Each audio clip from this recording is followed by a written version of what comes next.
Pessoal, hoje nós vamos dar continuidade à aula passada, certo?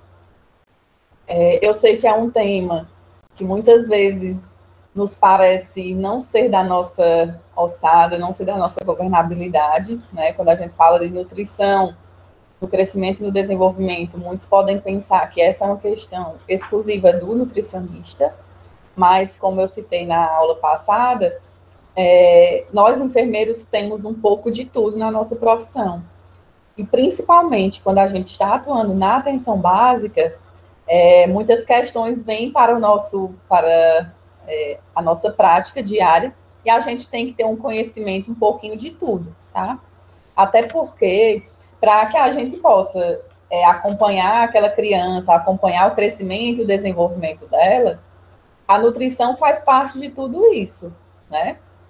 Então, só fazendo uma introdução do nosso assunto da aula passada, o crescimento e o desenvolvimento da criança, ele está entrelaçado com a nutrição dessa criança, né? Ela é fator determinante para esse crescimento e esse desenvolvimento. Se eu não tenho uma nutrição adequada no meu período, principalmente nos primeiros 2 anos de vida, consequentemente, eu vou ter questões futuras, problemas futuros em decorrência disso, tá? Então, por isso que nós, enquanto enfermeiros, temos também que na nossa atuação saber disso, né? A gente não pode se ligar apenas a conhecer procedimentos, a pensar apenas em questões da área hospitalar, por mais que a gente tenha uma afinidade por certas áreas, mas a gente tem que conseguir dar conta um pouco de tudo, né? A gente vai ter isso entrelaçado com a nossa profissão. Então, nós vamos dar continuidade hoje ao assunto da aula passada, que foi nutrição no crescimento e desenvolvimento, né? Nos primeiros anos de vida. Eu vou apresentar aqui os slides para vocês, para a gente dar continuidade. Na questão teórica mesmo, a gente conseguiu, semana passada, ver boa parte do assunto. Para hoje, ficou apenas algumas questões que são mais da vivência prática, certo? Nós vamos conseguir compreender um pouco, conversar um pouco sobre algumas questões que aparecem na nossa rotina, principalmente nas consultas de puericultura, que é onde a gente faz o acompanhamento do crescimento e desenvolvimento, né? Tem uma rotina para as consultas, como a gente já viu.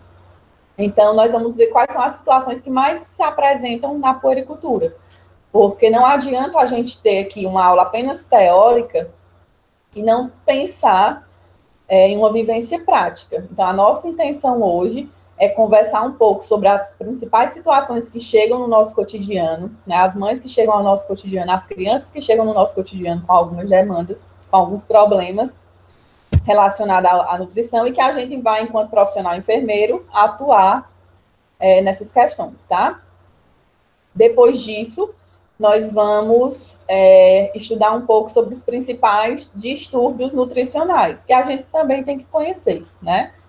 Embora esses que a gente vai ver hoje, eles sejam um pouco raros, né, mais difícil hoje em dia, mas ainda existem, ainda podem se apresentar para a gente na nossa prática, a gente tem que saber como conduzir cada caso, tá?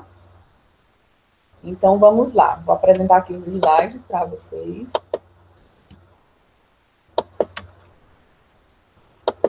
Só um momentinho.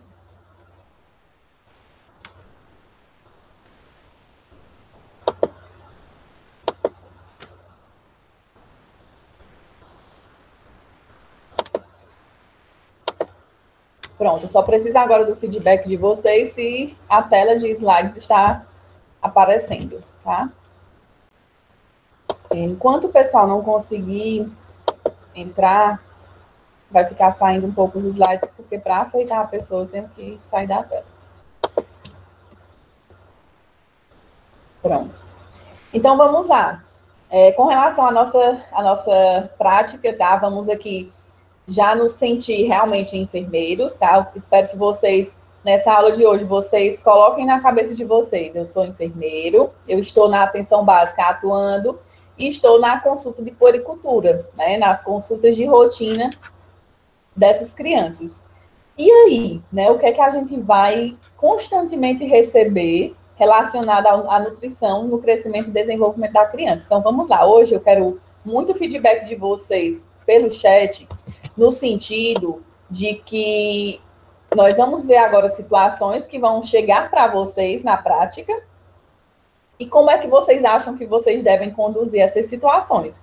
Eu peço que todos participem, como desde o início eu falei nas nossas aulas presenciais.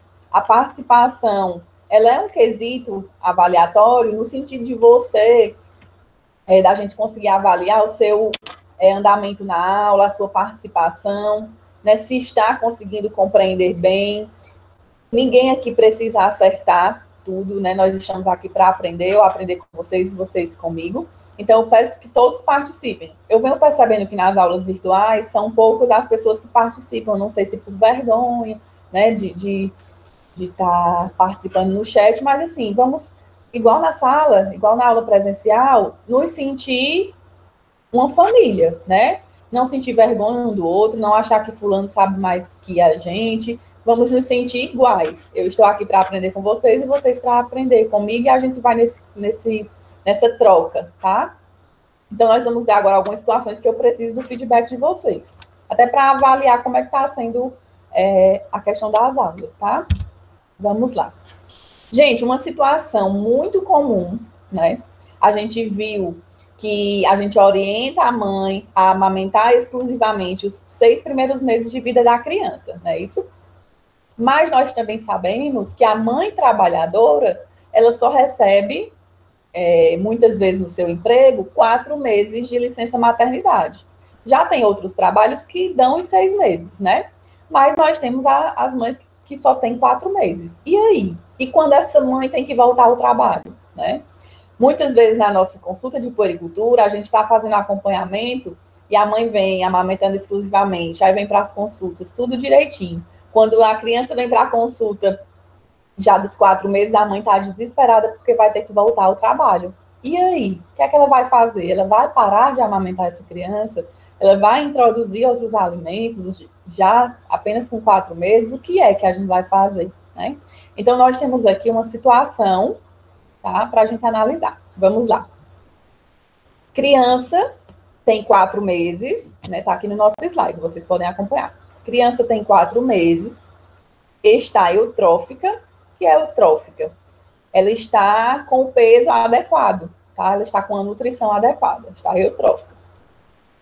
Está ganhando peso adequadamente, isto é, acima de 20 gramas por dia, foi mantida em aleitamento materno exclusivo até o momento, né? Então, até esses 4 meses ela está em amamentação exclusiva, porém, a mãe vai começar a trabalhar na próxima semana. E aí? Essa mãe está na consulta de puericultura perguntando para você, enquanto enfermeiro. E aí, o que é que ela vai fazer? Vamos lá, eu quero um feedback. Eu quero o retorno de vocês no chat. Sintam-se enfermeiros, vocês estão na prática. Manu, orientar a mãe a realizar a ordenha para o bebê continuar tomando seu leite. Muito bem, Manu, essa é uma das alternativas. Mas não apenas isso, vamos lá. Vamos, gente, vamos participar, vamos dar outras opiniões, o que é que a gente pode orientar essa mãe? Além da ordenha, né, que é de suma importância nesse momento. Vamos. Avaliar as condições viáveis para que a mãe espere até o 6º mês. Muito bem. É uma das primeiras coisas que a gente vai fazer. Nós vamos já ver isso. Avaliar as condições viáveis. Começar a introdução alimentar. A gente vai tentar que não, mas vamos tentar pensar que, enquanto enfermeiros, nós vamos tentar ao máximo que essa mãe consiga amamentar até os 6 meses, exclusivamente. Aí, se a gente não conseguir, o que é que a gente vai fazer, né? Vamos lá, vou passar para o próximo slide. Qual é a nossa conduta, né, nessa situação? Pronto, primeiro passo. Como o Dílio falou, vamos avaliar as condições viáveis, né, para que a gente possa conseguir manter esse aleitamento até o 6º mês. Então, em primeiro lugar, nós vamos verificar qual o horário que a mãe vai trabalhar, né? Se ela vai trabalhar o período integral, manhã e tarde, ou se ela vai trabalhar apenas manhã, com quem é que o bebê vai ficar, né? Diante dessa avaliação, a gente vai orientar a mãe a oferecer a mama, né, oferecer o peito sempre antes de sair para o trabalho. E quando ela chegar, né, quando ela retornar para casa, que ela ofereça a mama quantas vezes a criança quiser, principalmente durante a noite. E nesse período do dia que ela esteve trabalhando, nós temos que ensinar a mãe a ordenha, como a Manu falou, tá? Essa mãe, ela vai ordenhar o leite, né? E deixar esse leite em casa para que a pessoa que vai cuidar dessa criança, ela ofereça à criança esse leite durante o dia, né? Enquanto a mãe está trabalhando. Então, assim, se a mãe conseguir dar de mamar antes de sair para trabalhar, deixar o leite ordenhado para que a pessoa que vai ficar com essa criança ofereça esse leite, e quando ela retornar do trabalho, ela também ofereça mama quantas vezes a criança quiser, a gente vai conseguir que essa criança ela mantenha a amamentação exclusiva por 6 meses. Mas aí a gente também tem que pensar no ponto do cuidado com essa ordenha.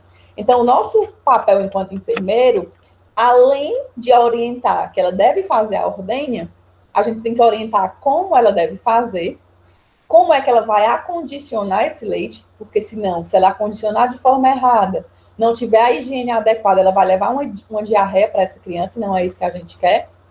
Então, a gente vai ter que ensinar ela a coletar em um pote de vidro, tipo aqueles potes de maionese, só que esse pote ele tem que ser previamente fervido, né, em bastante água, tanto o pote quanto a tampa, e ela vai coletar em cada vidrinho apenas a quantidade que a criança vai utilizar naquele momento. Ela já tem mais ou menos uma noção, ela vai fazer apenas para aquele momento. Por quê? Para que a gente não fique, se ela congelar o leite, ela não fique descongelando e congelando, descongelando e congelando, porque não pode. Descongelou uma vez, pronto, ele tem que ser utilizado, não pode voltar mais para o congelador. Então, esse leite que foi ordenhado, ele tanto pode ser congelado, como ele pode ser reservado, guardado na geladeira, sem congelar, tá? Então, na geladeira, fora do congelador, esse leite ele pode ficar por até 12 horas, né? Então, é um período do dia bem longo, que dá realmente para a pessoa que está cuidando da criança ficar oferecendo esse leite para a criança, o leite da mãe. E, quando está no congelador, ele pode ficar por até 15 dias. Como é que nós vamos fazer o aquecimento desse leite? Né? Então, a gente também tem que orientar, porque já pensou, se eu orientar a mãe a fazer a ordenha de forma correta, a condicionar na geladeira de forma correta, e eu esqueço de dizer para aquela mãe que ela não pode ferver esse leite, né? Aí eu coloco tudo por água abaixo. Então, é orientar que aquele leite ele vai ser aquecido em banho-maria, tá? Não pode ferver. Aqueceu em banho-maria, oferece para a criança, tá? Então, outro ponto, ensinar a mãe como é que ela vai oferecer o leite para a criança, que vai ser no copinho. Elas muitas vezes têm medo de engasgar a criança, mas nós sabemos que nas próprias maternidades, quando a criança necessita de algum suplemento alimentar, de algum leite artificial, ou até mesmo do próprio leite da mãe que foi ordenhado, eles oferecem num copinho. Por quê? Na mamadeira, a criança não faz o esforço para sugar, então essa criança, quando for para o peito, ela também vai ficar com preguiça, vai preferir a mamadeira, tá? Então, a gente tem que dificultar um pouco, tem que colocar para a criança tomar o leite no copinho. Então, a gente orienta a mãe e a mãe vai orientar para a cuidadora que vai ficar com essa criança. Diante dessas situações, a gente vai conseguir manter esse aleitamento até os 6 meses. Pelo menos é o que a gente espera. A ordenha, ele dá um trabalhozinho, né? Mas com esforço, e a mãe que realmente quer amamentar, ela consegue. Espera aí, pessoal.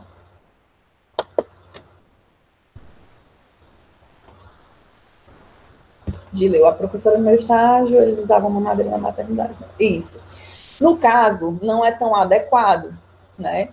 Tanto que acho que até a Manu pode dar essa informação para a gente de como é que acontece aqui no Sertão Central. Mas, geralmente, nas unidades neonatais, a gente vê elas ofertando leite no copinho, porque é o ideal, tá? Para a criança, até para que ela não perca a questão do esforço para sugar.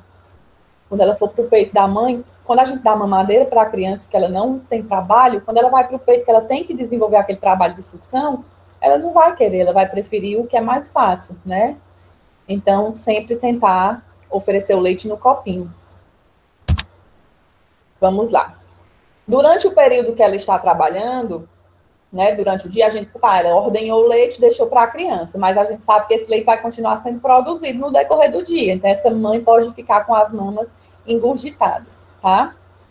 Deixa eu ver aqui o que a Manu disse. Quando é realizada a oferta de leite em mamadeira, não é considerada uma ação amiga da criança. Exatamente.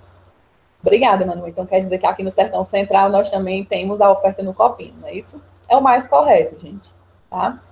Então, vamos lá. E a parte da mãe? Como é que essa mãe vai ficar no trabalho com essas mamas produzindo leite, vazando, né, como elas chamam? A mãe fica desesperada. Então, ela tem a opção de fazer a ordenha, né, até para evitar engurgitamento mamário. Então, elas têm que ser orientadas. Se no trabalho ela percebeu que a mama está produzindo muito leite, então ela vai fazer essa ordenha lá. Se ela tiver condições, né? A gente ainda tem essa questão. Se ela tiver condição de fazer essa ordenha, guardar num recipiente esterilizado, da mesma forma no potinho de maionese, bem fervido, e guardar em uma geladeira próxima, né? E na hora de voltar para casa, ela retira do refrigerador e transporta em um local fechado, preferencialmente um isopor, leva para casa. Por quê? Tanto ela já está levando o leite dela para o bebê, como ela está evitando o engurgitamento mamário, uma consequente mastite, né? Posteriormente. Então, a gente também tem que orientar essa parte da mãe. Se ela não conseguir, não tiver possibilidade no trabalho de fazer a ordenha, para suprir essa necessidade da criança, né? Ela tentou, não conseguiu fazer a ordenha para deixar o leite para a criança, porque também tem casos que a mãe não consegue. Aí sim a gente vai para essa outra alternativa, que é a inserção de outros alimentos, tá? Então, vamos lá. Primeiro é tentar, de todas as formas, conseguir fazer a ordenha para deixar para a criança. Não conseguiu, aí a gente vai ter que orientar a iniciar a alimentação complementar, tá? O que a gente ia começar com 6 meses apenas, que eram as papinhas de frutas e a papinha salgada, a gente agora vai inserir com 4 meses, se ela não conseguiu fazer a ordenha do leite para deixar para a criança. Tá? Então, nessa hipótese, que também é muito comum, a gente vai iniciar a alimentação complementar, se ela não conseguiu fazer a ordenha. Deixa eu só ver aqui as mensagens para acompanhar no chat, tá? A Manu disse que é no copinho, né? E a mamadeira é em casos extremos, beleza. A Maria, ou alguém da família busca a ordenha no trabalho da mãe. Pode ser também, levando ar-condicionado no isopor, né? Dá certo. Deixa eu ver mais, a Manu, as fonos orientam tentar organizar o bebê para conseguir sugar logo no peito, porque até o copinho desorganiza a criança. É porque assim, quando está na maternidade, o copinho ele é utilizado realmente quando a criança não está conseguindo sugar, né? Principalmente as crianças prematuras que têm mais essa dificuldade. Aí eles iniciam no copinho, mas eles vão ficar tentando estimular essa criança o quanto antes para que ela consiga sugar, porque é o ideal. Nós vimos que além que a sucção ela vai promover o desenvolvimento da musculatura, né, da boca da criança, dentre outras vantagens, né? Já no caso da criança que está em casa, que a mãe vai voltar ao trabalho, infelizmente a gente não vai ter como manter essa sucção durante o dia. Mas, durante o dia, a gente vai dar no copinho e antes da mãe trabalhar e à noite vai ser oferecida no peito, né, na própria mama. Então, essa criança vai continuar desenvolvendo essa sucção. É a opção, né? Aí não conseguindo, a gente vai inserir a alimentação complementar. A papinha de fruta, né, que a gente viu, a fruta raspada ou amassada, a papinha salgada no horário do almoço, tá? E depois, com os 6 meses, a gente inicia na hora da janta também. Lembrando que a gente está falando de crianças com 4 meses, né? Nós temos o caso aqui que a gente falou, a voltar ao trabalho, uma criança de 4 meses, que a mãe vai voltar a trabalhar. E sempre orientar que a introdução do leite de vaca precocemente, ele pode determinar quadros alérgicos e outras doenças no futuro, que a gente também já viu, né? A gente teve uma aula específica sobre o leite materno, sobre aleitamento materno, e a gente viu que o leite de vaca ele foi feito para o bezerro, né? Então, a gente já conversou muito sobre isso. Vamos ver aqui a outra no chat. Quando as mães falam que só tem 4 meses, a gente já começa a orientar como realizar a ordenha e como armazenar o leite. Muito bem. Ótimo. Então, gente, é isso. Isso faz parte da nossa vida de enfermeiro, né? Vamos lá, outra situação muito comum. Cólicas no bebê. Isso vocês vão ouvir enquanto enfermeiros, enquanto parentes de pessoas próximas. Criança tem muita cólica, então vocês vão ter muito essa queixa. E aí, qual é a nossa conduta, né? Vamos lá. Vamos ver aqui essa situação do slide. Nós temos uma criança eutrófica, ou seja, uma criança com nutrição adequada. Nutrição adequada, quando eu falo, ela está com peso adequado, tá? De 2 meses de idade, ganhando 25 gramas por dia, em aleitamento materno exclusivo. Porém, a mãe se queixa que o bebê está apresentando muitas cólicas, né? Então, vamos lá, os pontos principais deste caso. A criança ela tem 2 meses de vida. Ela está, graças a Deus, em amamentação, né, em leite materno exclusivo. Porém, a mãe está se queixando de cólicas. E aí, né? Qual a nossa conduta diante disso? Perguntar ela o que está comendo, pois a alimentação dela interfere no leite, e a alimentação da mãe, a Maria falou. Muito bem, gente. Uma das coisas que nós vamos fazer, primeiramente, é investigar essas cólicas, né? Questionar a mãe. Qual é o período que essa cólica mais acontece? Como está sendo a sua alimentação? Não é que a alimentação da mãe vai determinar exclusivamente, vai ser a única causa de cólica na criança. Não, não é assim. Mas a alimentação da mãe pode interferir, pode contribuir para o aparecimento de cólicas. Então, eu vejo muito as pessoas dizerem para as mães, né, que estão amamentando, você não pode de jeito nenhum comer chocolate, você não pode de jeito nenhum comer feijão, você não pode de jeito nenhum tomar café. Poxa, eu estou sendo radical, quando eu digo que ela não pode de forma alguma, né? Mas nós vamos ver aqui no próximo slide que não é assim. Ela não pode exagerar. Mas vamos lá, vamos por partes. Então, o primeiro passo, verificar junto à mãe quais os horários que o bebê apresenta cólica e qual a frequência. Se é sempre, quantas vezes, né, a duração. Esse questionamento vai nos auxiliar, enquanto profissional, a conhecer mais ou menos, conhecer melhor a dinâmica dessa queixa, a dinâmica dessa cólica. Primeiro passo, a gente tem que saber que a cólica intestinal, ela é muito comum nos 3 primeiros meses de vida da criança, tá? Então, é comum, é normal a criança sentir cólicas.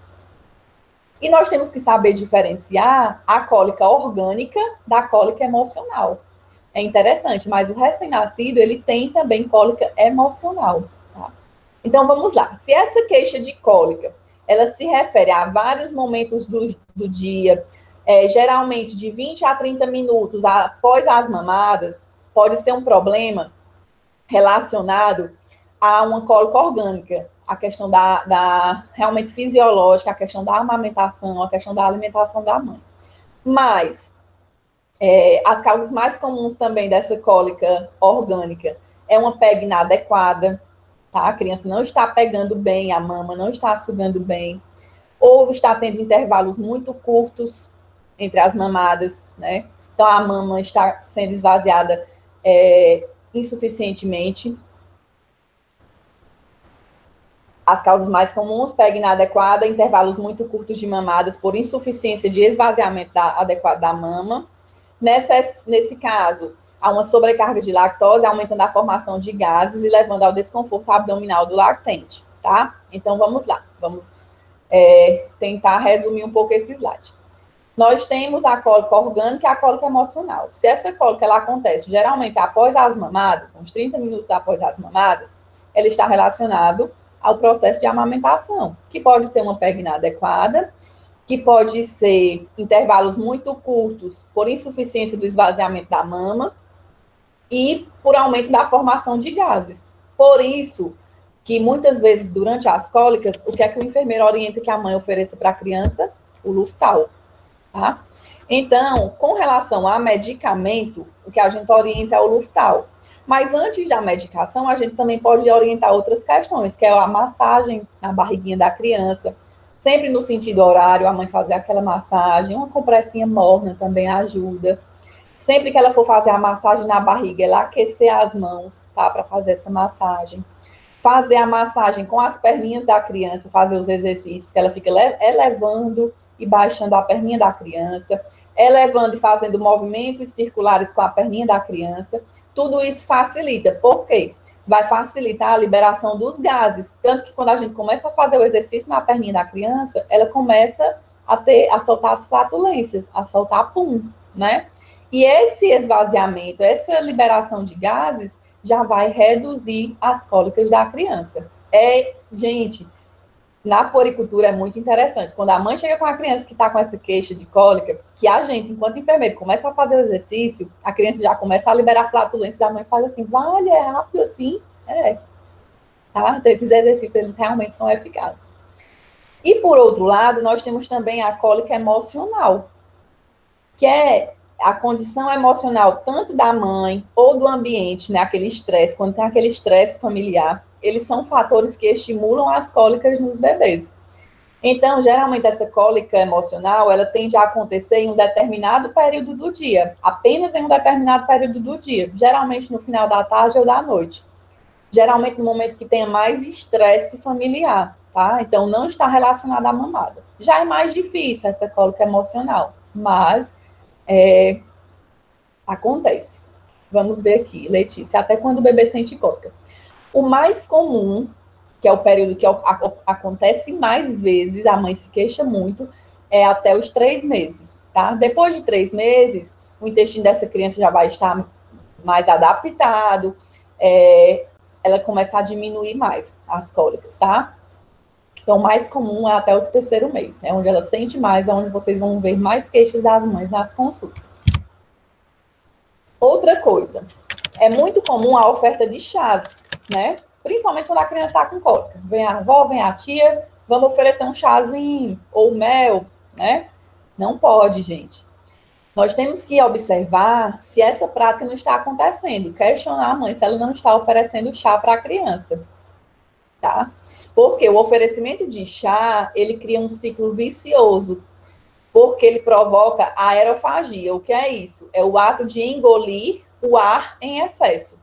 Então, se eu engulo ar em excesso, eu vou ter mais gases e vou agravar as cólicas. Minhas cólicas vão estar maiores, tá? Então, evitar chá. Até porque também não é para introduzir chá para a criança, nem água nesse período, se ela está só mamando, né? Então, o uso de chás não é indicado.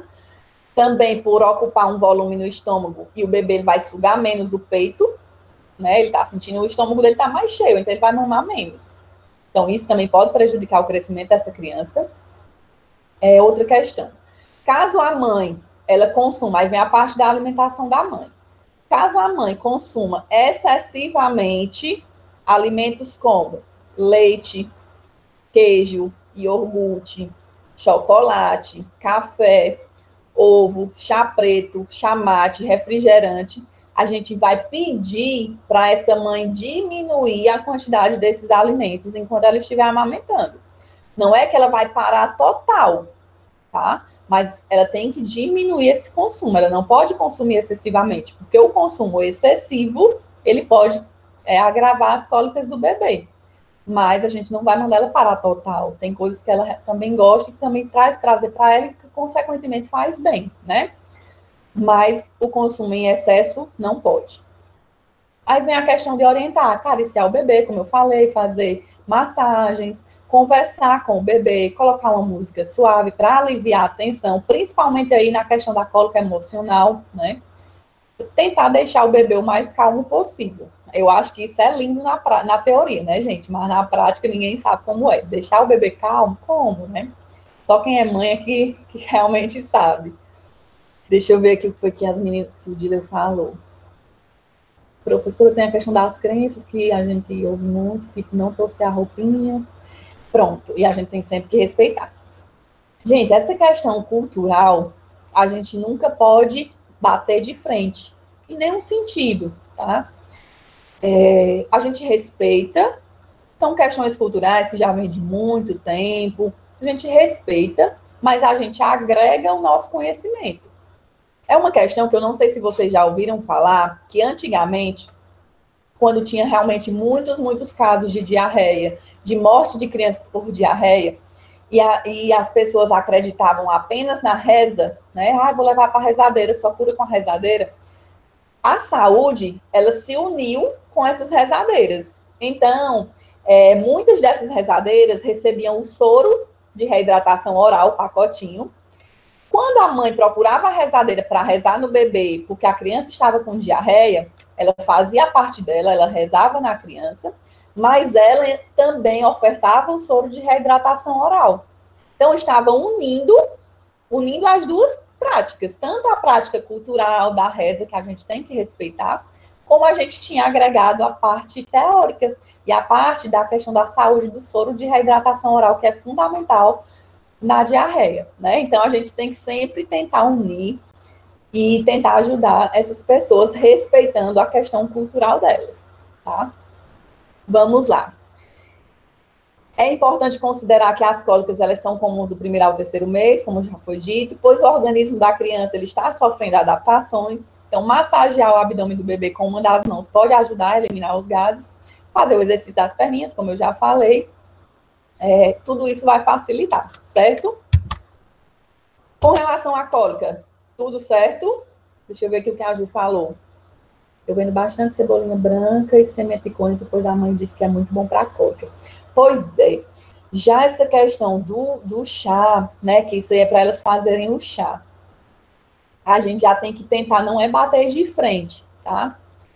Mas tentar orientar que aquele chá, ele pode ser ofertado para a criança a partir de outra idade.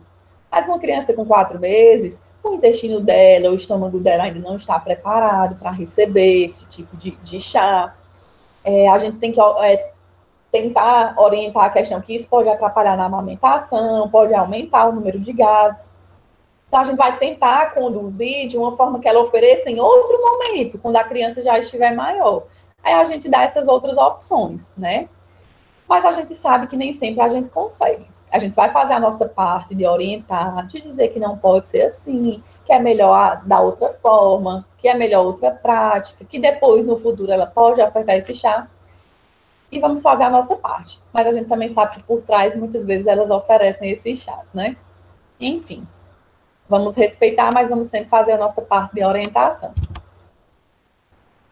Outra prática, outra queixa muito comum que a gente recebe na puericultura é a questão da constipação intestinal. O bebê que não está conseguindo defecar todos os dias, que está passando muitos dias sem defecar.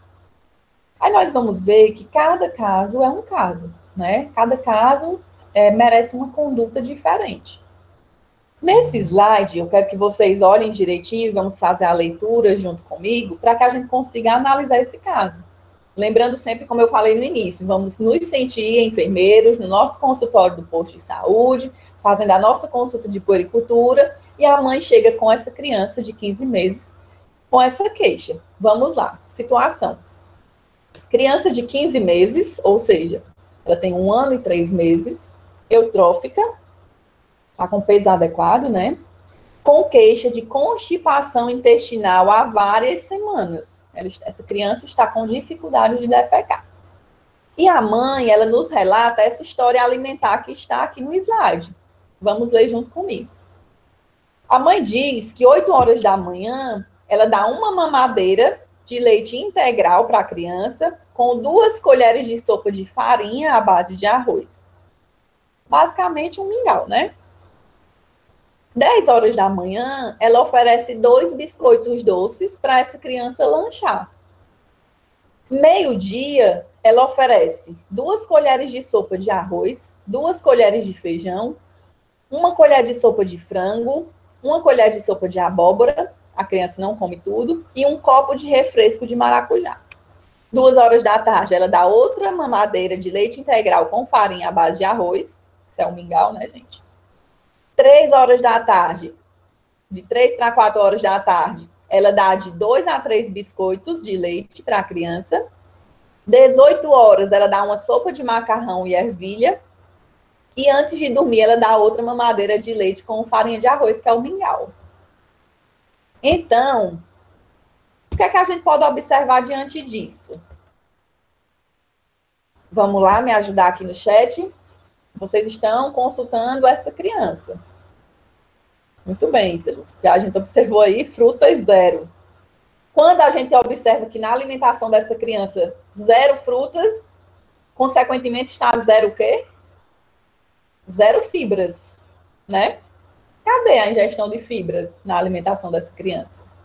Não tem frutas. O que mais? De leu, no popular, muita comida pesada. No popular, é verdade. Nós estamos observando o quê, gente? O que é que mais tem na alimentação dessa criança? Muita massa. Muita massa. Muito mingau. Sem fibra não vai formar um bolo fecal adequado que vai conseguir ser eliminado facilmente. Muito bem. Gente, é isso. Uma mãe chegou com a criança, ela está com queixa de constipação intestinal. Antes de qualquer coisa, eu tenho que avaliar o caso. Vamos investigar como é a alimentação dessa criança. Me diga aí, ela, não, é uma alimentação saudável. Não, beleza. Pois me diga aí, de manhã, como ela, come que horas, come o quê? E a gente faz esse histórico do dia, o que é que a criança come. Nessa alimentação dessa criança de apenas 1 ano e 3 meses, nós estamos vendo o quê? Que o que ela mais come é mingau, ou seja, massa, nutrientes 0, fibra 0, biscoito doce, ou seja, mais massa, que também não tem fibra, que também não tem nutrientes. O que ainda está mais ou menos legal é a questão do almoço e da janta, quando ela faz a sopinha, né? Mas o que é que nós estamos vendo? No almoço, beleza, tem o carboidrato, tem a proteína, que é o frango, né? Tem a abóbora. Beleza, o almoço tá legal. Mas depois ela já toma mingau de novo, os outros lanches com biscoito de novo. À noite, depois da sopa, mingau de novo. E o que é que a gente tá vendo aqui? À noite ela tá comendo sopa. Sopa de macarrão e ervilha. Tá faltando a proteína. E a sopa, a gente viu que ela é algo mais fluido, mais líquido, ou seja, tem menos nutrientes. Então, vamos lá. A alimentação dessa criança está predominantemente láctea. Tem mais mingau, mais coisas envolvendo leite e massas. Pouca ingestão de fibra. E aí, a gente não vê ela oferecendo água para a criança, né? Então, pouca ingestão de água. Tudo isso não tinha como essa criança não ter constipação intestinal, né? Então, a gente vai ter que atuar nisso. A constipação intestinal crônica funcional, ela está presente em 25% das crianças menores de 2 anos. Já foi demonstrado que a criança que é amamentada exclusivamente por no mínimo 6 meses, ela é protegida contra esse problema. Deixa eu só aceitar aqui o trabalho. Mas né, na alimentação dessa criança, era inevitável ela ter constipação, tá? Então, vamos lá. A introdução precoce de alimentos é o principal fator determinante da constipação em crianças pequenas. Essa criança, do caso, ela apresenta uma alimentação predominantemente láctea. As refeições e os lanches são praticamente substituídos por leite artificial ou seus produtos, né? E esse procedimento, essa substituição, ela não oferece a quantidade de calorias e proteínas que a criança necessita. Ela pode até oferecer uma quantidade de calorias e de proteínas boas, porque também tem a questão do frango, né, no almoço.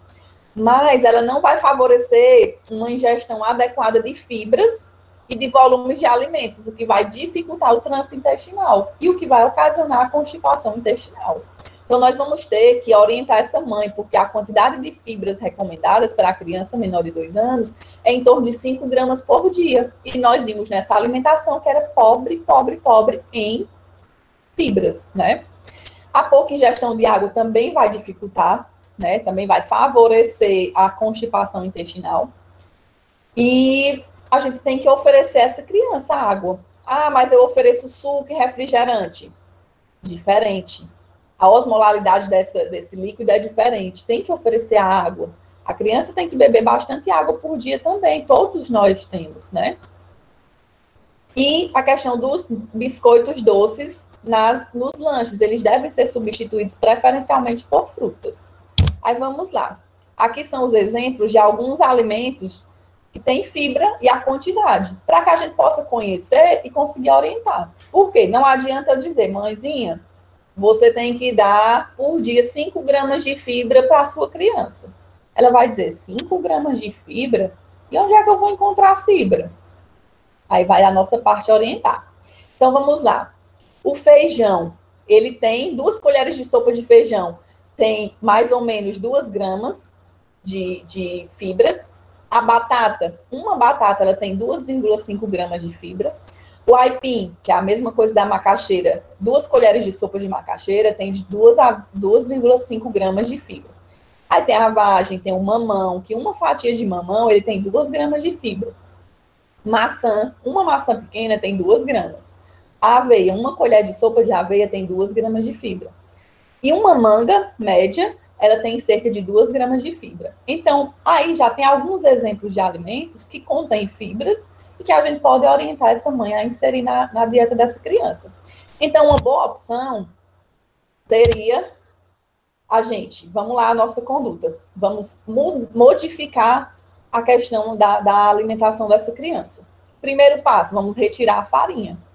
Vamos orientar que essa mãe, ela tire o mingau. O mingau não é adequado para a criança. Eu não sei se vocês conhecem, mas tem muitas pessoas que chegam na unidade, quando a gente pergunta da alimentação, não, tá comendo bem. O que é que ele tá comendo? Mingau. Ah, mulher, é mingau, ele adora, ele tá super bem. Não tá. Ele não está recebendo os nutrientes adequados, né? Então, a gente vai tentar tirar o mingau, retirar a farinha. Vamos tentar substituir esses biscoitos doces do lanche por frutas. E não o suco, a fruta inteira, ou cortadinha, amassadinha, tá? Então, essa criança, ela tem que comer pelo menos 2 frutas por dia, né? E a gente tem sempre que lembrar que depende da época. Eu não posso tentar olha, você ofereça kiwi, você ofereça morango. Não, gente. A gente tem que orientar a oferta da fruta da época, que é mais barato, é mais acessível para a mãe, tá? O importante é que ela coma mais ou menos 2 frutas por dia. O mamão e o abacate, eles podem ser boas opções, né? Porque são frutas de fácil acesso em determinadas épocas, né? Porque o abacate tem época que está caríssimo. Uma criança que tem constipação, a gente vai evitar, não é cortar total, mas é evitar ofertar a maçã, a banana e a goiaba. Porque elas contribuem para a constipação, tá? Sempre orientar a ingestão de água, a água tratada, como a gente viu, tratada, filtrada e fervida. No mínimo, essa criança tem que beber 400 ml de água por dia, dividido entre os períodos do dia, né? Então, no mínimo 400 ml. E a gente viu que nessa dieta a gente não estava vendo a mãe oferecer água, né?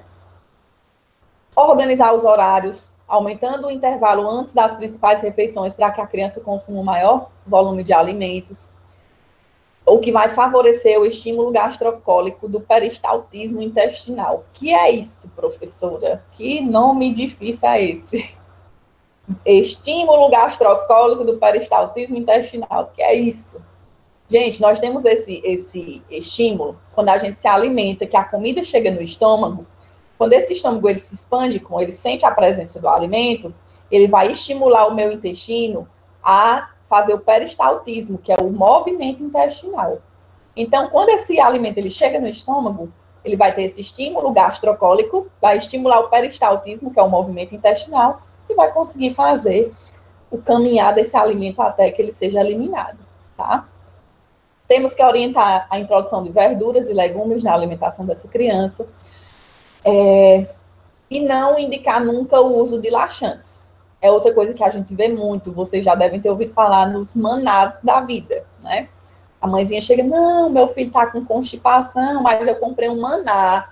O senhorzinho passou vendendo na minha porta e disse que era muito bom. Então a gente tem que, não pode, nem esses que são considerados naturais. Não é indicado o uso de laxantes. O indicado é a gente fazer essa modificação na alimentação dessa criança, aumentando o consumo de fibras, de líquidos, que vai favorecer a redução, né, dessa constipação intestinal, tá? Vamos para outro caso. Vocês têm alguma dúvida quanto à questão da constipação? A gente pode dar continuidade. Podemos? Cadê vocês?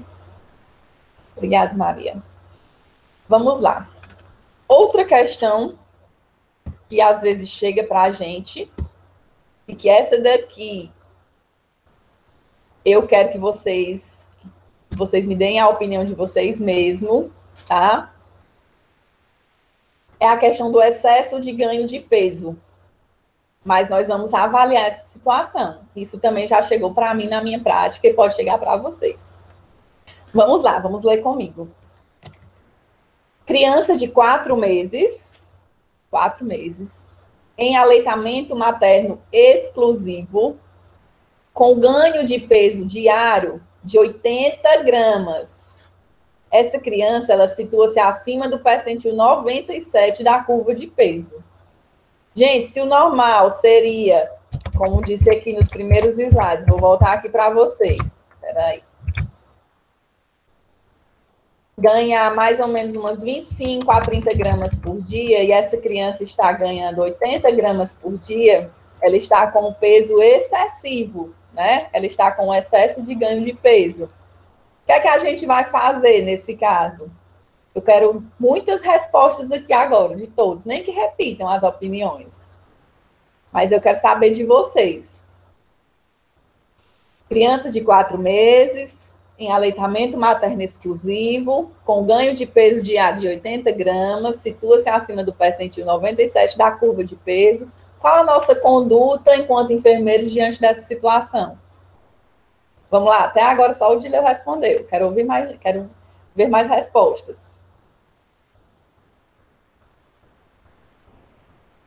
Muito bem, Vivi, eu gosto assim. Não faço ideia. Muito bem, a gente tem que dizer quando a gente não... Vamos lá, quero mais pessoas respondendo. Será que ela está só com aleitamento?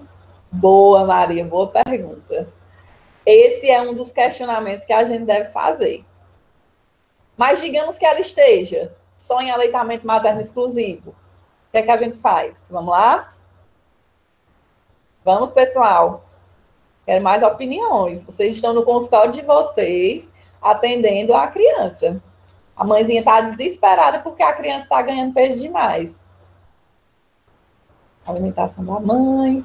Vamos ver. Saber quantas vezes está amamentando. Vamos lá, mais gente. Obrigada, Ju. Eu estou curiosa para saber a opinião dos demais. Vamos, gente. Vocês estão no consultório. A mãezinha está querendo saber o que é que ela vai fazer. Avaliar distúrbios alimentares. Trocar uma mamada por água. Vitória, também estou só ouvindo. Pronto. Gente, por incrível que pareça, a resposta, ela é muito fácil. Vamos lá, vamos ler o caso novamente. Criança de 4 meses. Letícia, vai ficar em desespero, quero ver, não sei. Ítalo tem que avaliar a rotina para tentar diminuir a quantidade de leite ofertado se for o caso. Pronto. Beleza, gente, muito obrigada. Adorei a participação de vocês. Agora vamos desvendar esse caso. Criança de 4 meses, vou repetir de novo, que é para a gente fixar. Em aleitamento materno exclusivo, com um ganho de peso diário de 80 gramas, está com peso excessivo, está ganhando peso excessivamente. O que é que a gente vai fazer? Vamos lá, vocês vão ficar surpresos. O ganho de peso excessivo, ele pode ocorrer em crianças amamentadas exclusivamente em livre demanda.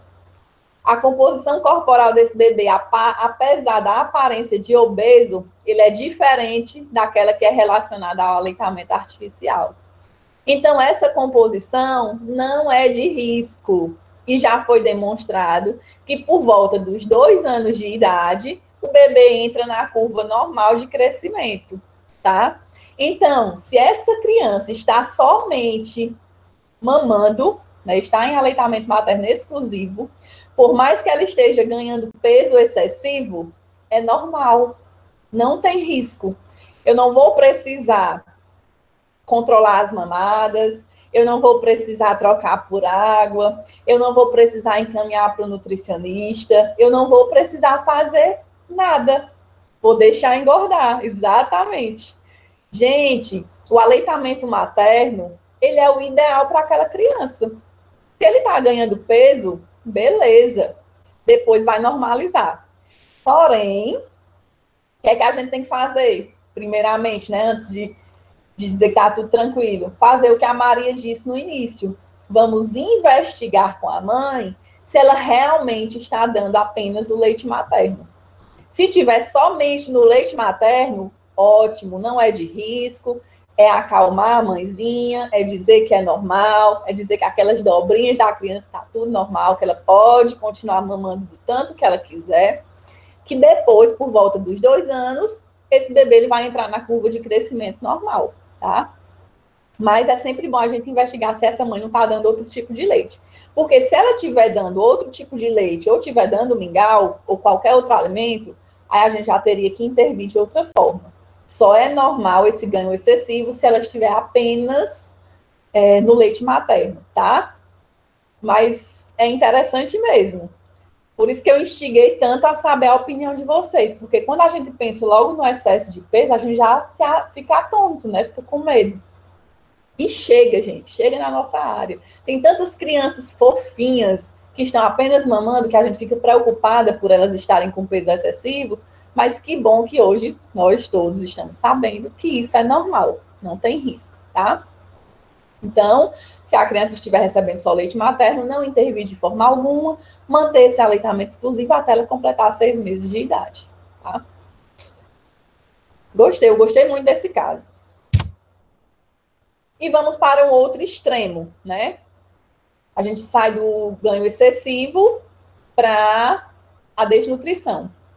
Então, uma criança, aqui é um outro caso, com 1 ano e 10 dias, desnutrida, ou seja, está abaixo do percentil 3 para a idade, estatura dentro da curva adequada para a idade, sem apresentar manifestações de diarreia ou outras infecções. A queixa principal da mãe é que a criança é magra e está sem apetite. Aí vem aqui a história alimentar. Está comendo 6 horas da manhã leite integral com farinha de milho, ou seja, mingau. 9 horas um suco de laranja. Meio-dia, papa de legumes. 1 hora da tarde, mingau de novo. 4 horas, biscoito de leite. 6 horas da noite, papa de legumes. E 10 horas da noite, mingau. Essa criança está tendo um aporte calórico, energético e de nutrientes adequado? Não, não está. E a gente vai ter que intervir nesse caso. Então, a desnutrição, o quadro de desnutrição, ele também é um quadro comum no atendimento básico, né, na unidade básica de saúde. E muitas vezes a criança ela está desnutrida não pela falta do alimento, mas pelo erro na prática alimentar, pelo erro na oferta desse alimento. Como é que a gente pode observar isso? Observando a condição nutricional da mãe. Se a mãe chegou com a criança, que a criança está desnutrida, mas eu vejo que a mãe está num aporte nutricional, está aparentemente com peso bom, eu percebo que ela tem condição de ofertar alimentos, por que é que essa criança está desnutrida? E isso acontece muito, gente. É porque essa mãe está cometendo erros nas práticas alimentares para essa criança. Então, qual é a nossa conduta? Vamos orientar quanto à utilização dos alimentos saudáveis que fazem parte do hábito da família. Eu não sei se vocês observaram. Vamos voltar aqui um slide. A criança ela já tem 1 ano e 10 dias. E no almoço e na janta, o que é que ela está comendo? Papinha. Gente, a gente viu na aula passada que a papinha ela vai sendo modificada no decorrer do crescimento da criança, modificando a consistência, até que quando ela tenha 1 ano, ela já consiga comer a alimentação própria da família. Que eu não precise mais amassar, nem desfiar a comidinha ou amassar, não preciso. Ela já vai comer a comida que a família come. Se eu estou dando papinha, eu estou reduzindo o número de nutrientes, tá? Então, essa criança com 1 ano, ela já é para estar comendo a mesma comida que a família come, né? Sendo que tem que evitar condimentos. Nós estamos observando também o uso do mingau, né? Então, nós vamos ter nada de frutas também. A gente está vendo que ela está oferecendo o suco. E o suco, ele não tem a quantidade de nutrientes que uma fruta tem, né? Por isso que a gente orienta a oferta da fruta amassadinha ou raspada, e não do suco, porque o suco eu perco mais nutrientes. Então, nós podemos ver que essa família, ela tem a condição de ofertar o alimento, mas ela está ofertando de forma errada. Então, vamos lá. Orientar a alimentação que faz parte do hábito da família, né? Ela vai almoçar e vai jantar junto com a família. Orientar a oferta de frutas 2 vezes ao dia, ao invés do suco. Orientar a mãe a oferecer a alimentação saudável da família, não mais as papas, né, como eu já expliquei.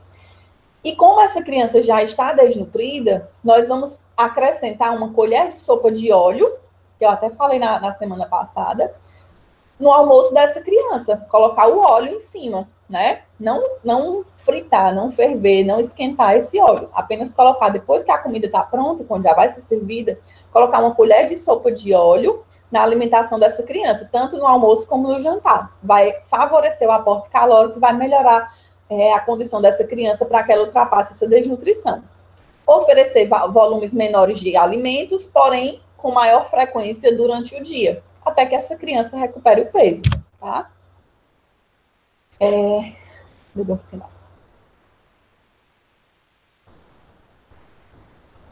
Outro caso, que aí já não é um caso clínico, né? Mas são programas que a gente atua na atenção básica, que é o programa de redução da anemia ferropriva, ou seja, a anemia por deficiência do ferro, e da hipovitaminose A, né? A deficiência de vitamina A.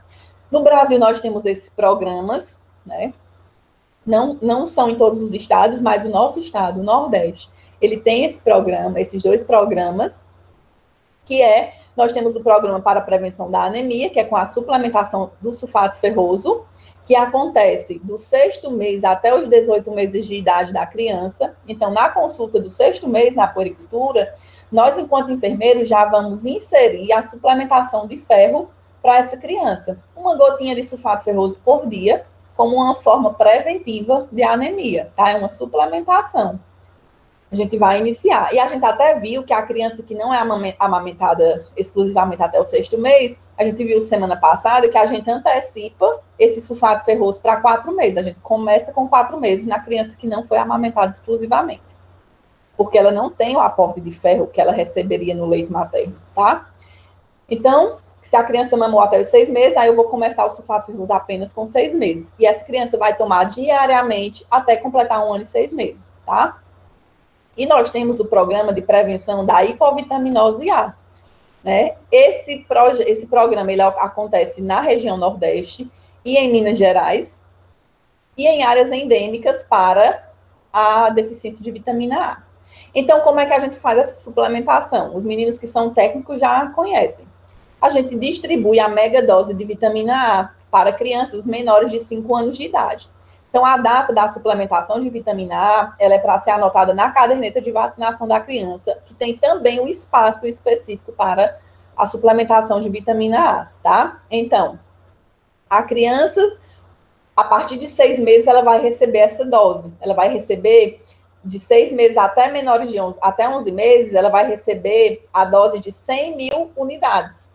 E depois de 1 ano de idade, ela vai receber de 6 em 6 meses a dose de 200.000 unidades, né? A gente vai dar a vitamina A de 6 em 6 meses para aquela criança. Aqui no slide mostra um intervalo que ele pode ser até de 4 meses, que vai depender das crianças de maiores riscos. Mas no básico que a gente faz hoje, rotineiramente na nossa unidade de saúde, é de 6 em 6 meses dar essa mega dose de vitamina A.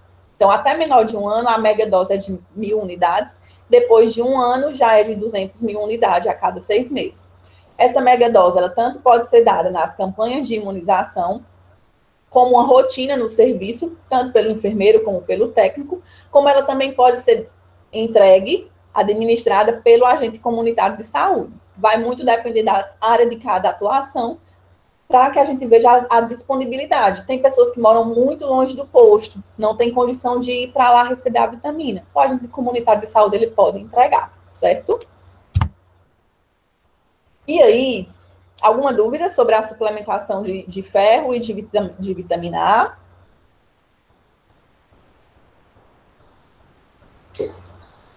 A? Deixa eu ver aqui o que o Vitor falou. O uso de frutas ricas em vitamina C seria uma boa conduta porque estimula o apetite. Pronto, muito bem, Túlio. E outra questão, gente. A gente até viu na aula passada que o suco rico em vitamina C, ele pode ser ofertado para a criança após o almoço ou juntamente com o almoço, porque ele vai facilitar a absorção do ferro, né?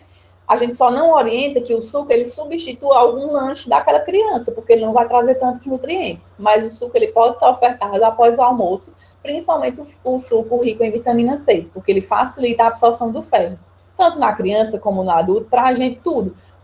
A vitamina C ela facilita a absorção do ferro, tá? Então vamos lá. Vamos conhecer agora os principais distúrbios nutricionais, certo? Nós temos uma desnutrição energético-proteica, que é um distúrbio da nutrição decorrente da falta tanto de calorias como de proteínas, em diferentes proporções. E dependendo dessas proporções, nós vamos ter tipos diferentes de desnutrição. Então, a forma primária da desnutrição energético-proteica, que a gente chama de DIP, ela pode resultar de fatores ambientais, como a carência alimentar de macro e micronutrientes, né? Lembrando que os macronutrientes são as calorias, são os carboidratos, são as proteínas, né? São os carboidratos, desculpem a questão das calorias, são os carboidratos e as proteínas. E os micronutrientes são os minerais, as vitaminas, tá? Então, a carência desses macro e micronutrientes, eles são também fatores ambientais para resultar em uma desnutrição energético-proteica.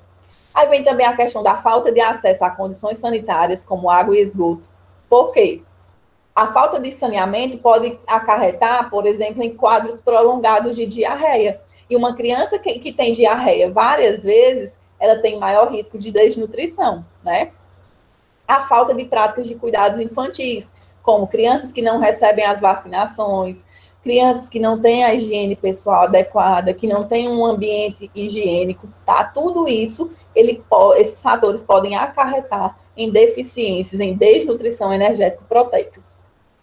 E nós temos as formas secundárias da desnutrição energético-proteica, que são provocadas por doenças, né?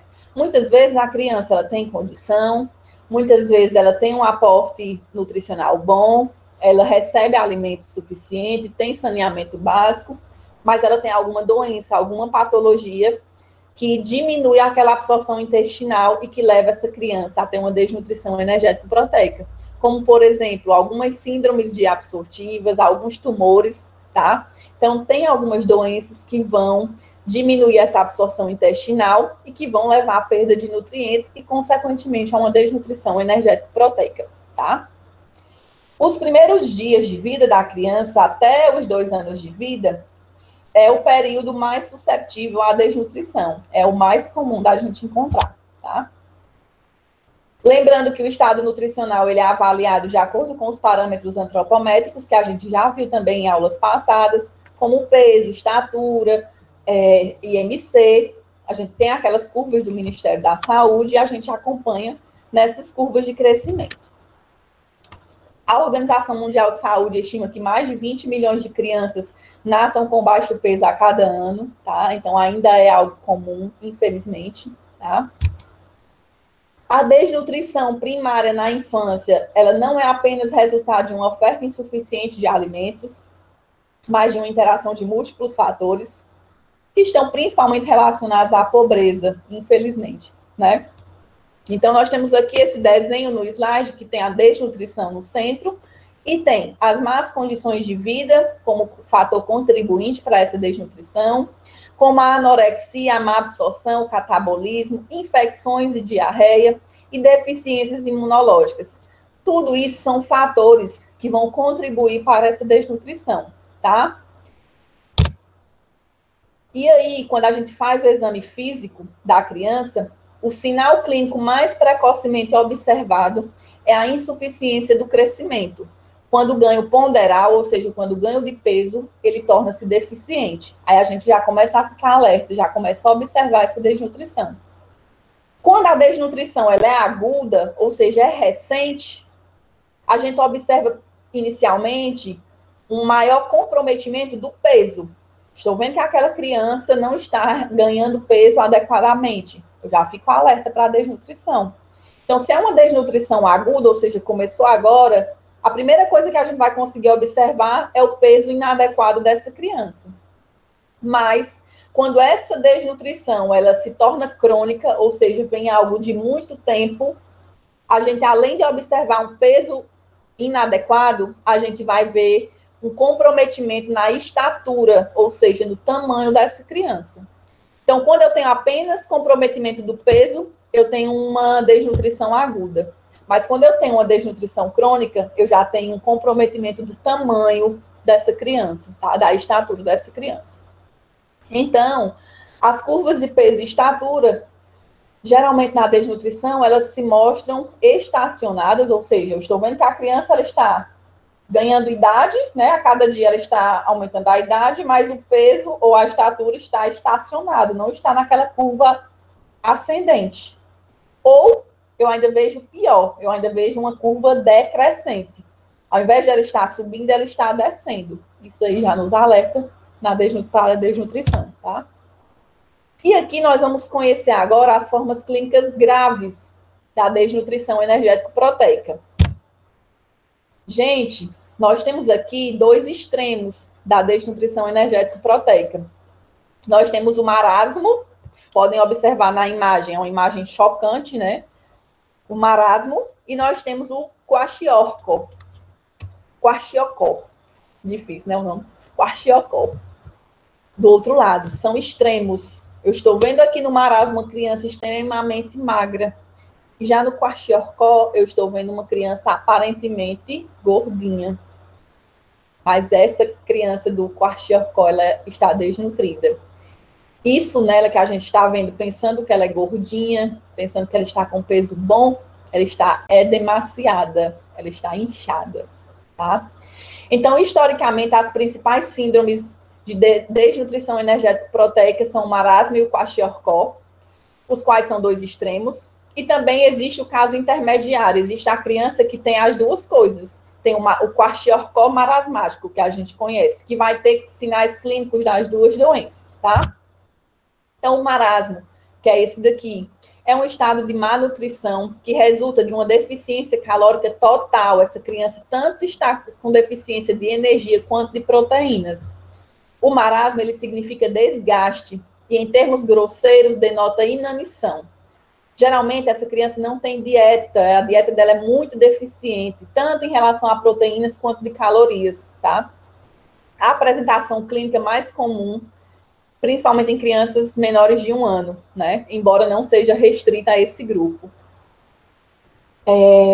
Então, essa desnutrição, ela é decorrente do déficit de ingestão global de nutrientes.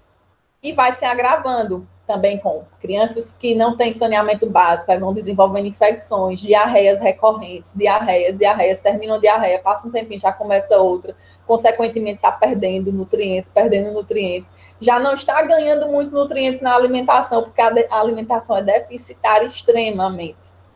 Aí, além disso, ela ainda tem diarreias recorrentes. Como é que essa criança vai ficar, né? Então, a instalação dessa desnutrição, ela é insidiosa, ou seja, ela é lenta, permitindo a adaptação do organismo à deficiência. Ocorre esse tipo de desnutrição, ela ocorre em todos os países em desenvolvimento, praticamente em todos os países. A causa mais comum é a retirada precoce do aleitamento materno, substituindo esse alimento por fórmulas caloricamente deficientes, muitas vezes muito diluídos para reduzir o gasto financeiro, então é mais comum na população pobre. E tudo isso combinado à higiene deficitária, que ao atraso também de vacinações, a tudo que leva à questão das infecções gastrointestinais. Então, tudo isso vai levar a um ciclo vicioso que leva a esse tipo de desnutrição, ao marasmo, tá? Aqui outra foto, é chocante, né?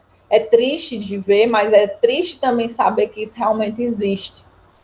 Então, a criança, ela geralmente, ela está internada também por intercorrências infecciosas. Ela tem déficit tanto do peso quanto da estatura. Ela tem atrofia muscular. Você consegue observar que essa criança, ela praticamente não tem músculos. Ela não tem tecido subcutâneo. O que é que a gente está conseguindo observar mais aqui? Pele e osso. É triste, né? Uma pele enrugada. Ela não tem tecido subcutâneo. Ela não tem nem essa bolinha gordurosa de Bichat, que a gente chama, né? Geralmente, essa criança ela tem um apetite preservado. né? Ao contrário do kwashiorkor, que a gente vai ver que a criança não tem apetite. Mas aqui no marasmo, a criança tem o apetite, só que ela não tem o alimento. Ela tem, geralmente, anemia, diarreia, tá? Ela não tem edema, não tem lesões de pele, que a gente vai ver que no kwashiorkor ela vai ter. Então, é uma magreza extrema, né? Ela tem uma atrofia muscular, ela tem perda intensa do tecido subcutâneo. Então, quando a gente observa uma criança dessa, ela tem as características do marasmo. E agora nós vamos ver o kwashiorkor, que já é um outro extremo. A gente olhando assim para a criança, para essa foto, a gente pensa que ela está normal. Mas, embora essa criança tenha uma ingestão calórica adequada, ela está tendo deficiência de ingestão proteica. Então, na dieta dela não tem muita proteína. Essa criança, esse tipo de desnutrição, ele é conhecido como a doença do primeiro filho quando nasce o segundo. Porque o que é que acontecia antigamente?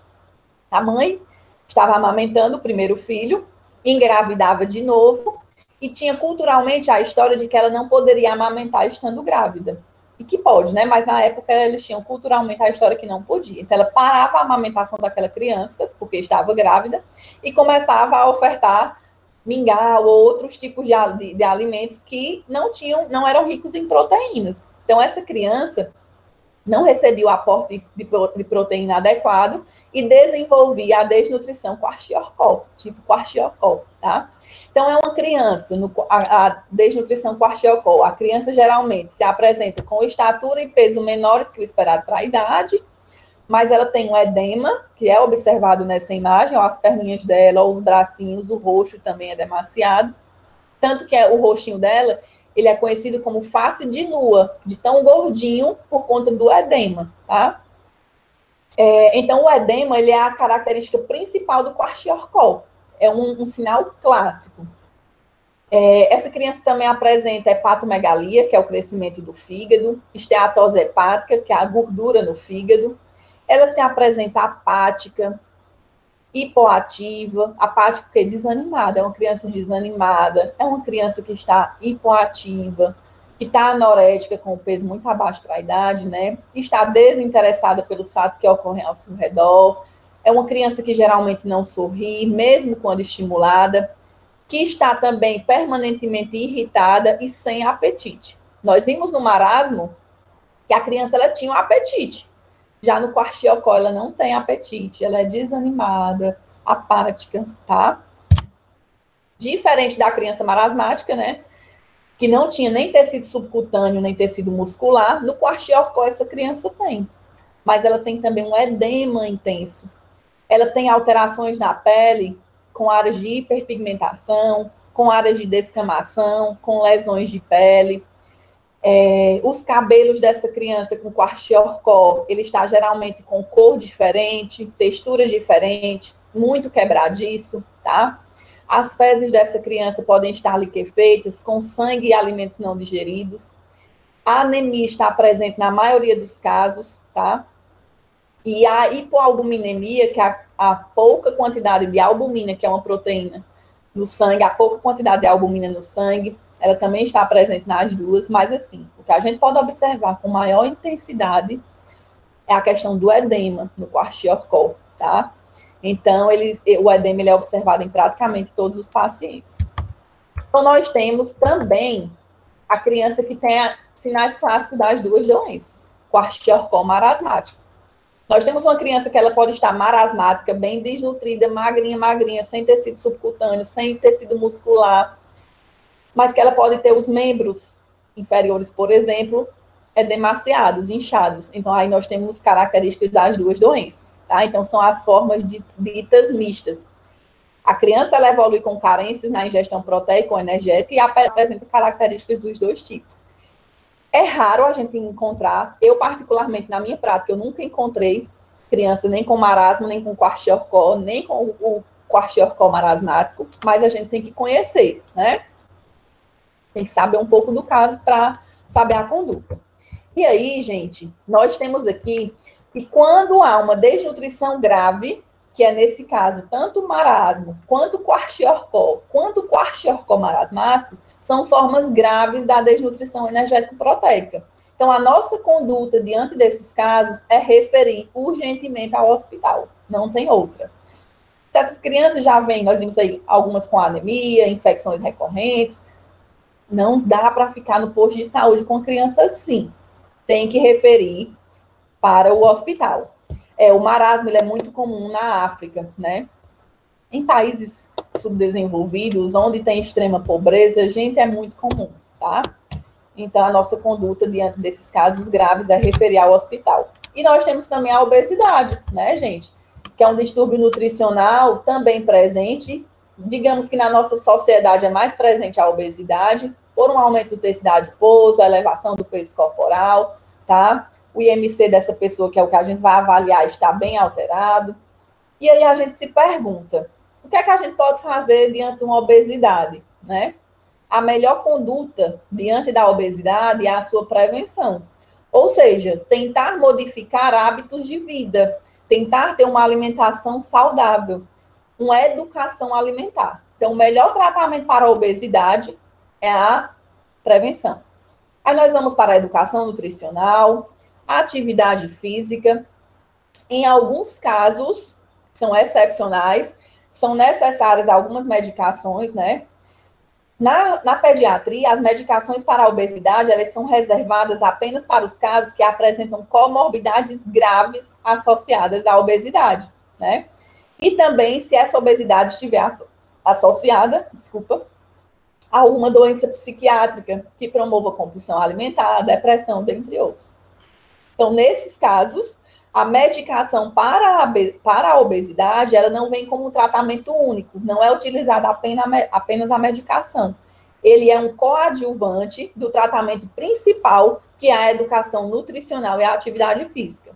Então, nunca a obesidade ela é tratada apenas com medicamentos. Os medicamentos são para casos excepcionais e vem junto com a educação nutricional e com a atividade física, tá? E em último caso, não deu certo a educação nutricional apenas, com a atividade física também não, com a medicação também não. E aí? Aí vem a cirurgia bariátrica, em último caso. Diante disso, mas a gente tem que lembrar que uma pessoa que faz cirurgia bariátrica, ela também tem que ter a educação nutricional para manter e também tem que praticar atividade física para manter. Então, esses dois aspectos, tanto a educação nutricional quanto a atividade física, eles são fatores que vão acompanhar os outros tipos de tratamento também da obesidade. Dúvidas, gente? E aí? Feedback, por favor. Gente, eu esqueci de pegar a caneta para anotar a frequência de vocês. Espera aí, rapidinho, tá? Vou pegar aqui. 1 minuto. Espera aí. Não coloquem o nome agora, tá? Vou pegar aqui a caneta.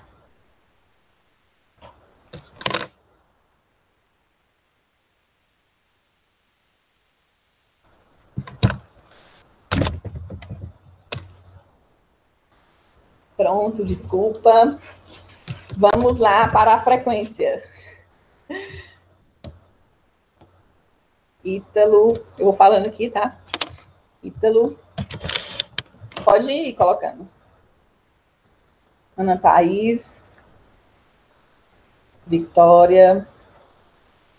Juliana. Erlânia. Flávia. Manu. Elis. Vivian. Maria. Dileu. Letícia. A Flávia já colocou. Letícia. Falta mais alguém. Gente, ó, Ítalo, Ana Thaís, Vitória, Juliana, Erlânia, Flávia, Manuela, Elis, Vivian, Maria, Dileu, Letícia. Quem mais?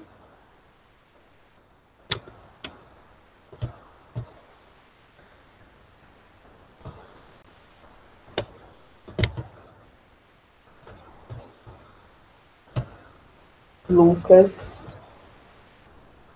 Ah, Lucas está com a Flávia, certo.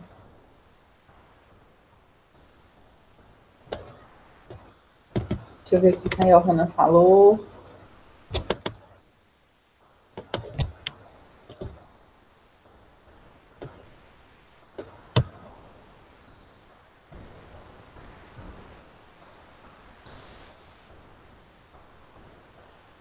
Pronto. Acho que coloquei de todos, tá? Tava faltando só a Johanna. Pronto, Johanna. Ótimo. Pronto, gente. Obrigada. Boa noite. Até a próxima semana. Bons estudos, tá? Para vocês. Tchau.